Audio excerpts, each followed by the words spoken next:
Okay, let's talk about it. Just curious. Can one still smoke and worship the Lord? And short answer, yeah. People do it all the time. Now, does it make it right? Is a different question. And what does it mean to worship the Lord? The Bible says that God is a spirit, and they that worship him must worship him in spirit and in truth. And I know you're probably thinking, I do be truthful. So instead of going through the word and throwing a bunch of scriptures at you, I'll tell my own business. So I believe that experiences are God's greatest teaching method. All right, so me, I used to smoke a whole lot. Okay. And if you're new to my page, there is no shame. God brought me out of the dark, not so I could just sit and enjoy the light, but so now I can use my light to go into the dark and get other people. So let me help you. For me, I had to identify why is it that I smoke. And what I realized is that I made weed my God. Well, I ain't doing that, Kay. Let me just listen. When I was stressed out, I would smoke. When I was having a bad day, I would smoke. When I was having a good day, I would smoke. When I was angry, I would smoke.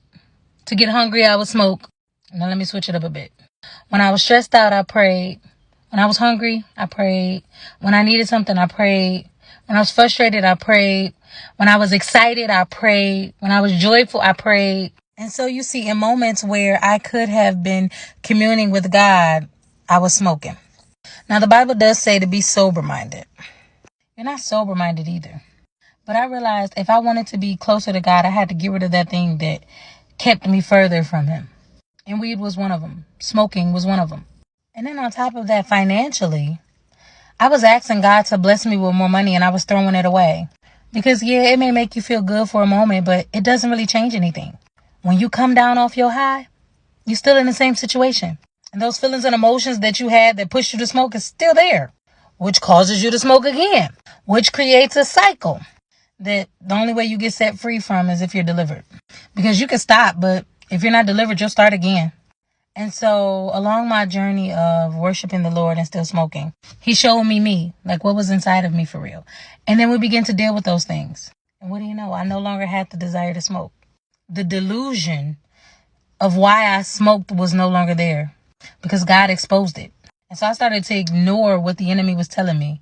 And I say the enemy because it went against what God was saying in his word. And so I didn't answer this to condemn anybody because, like I said, I was there.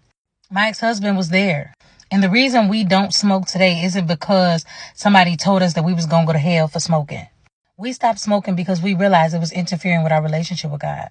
And I don't know about you, but I don't want nothing getting in the way of me and the Lord. Because smoking perverts the reality. And where there is perversion, there is no provision. And I need God. We need God. And so can you? Yes. But should you? No.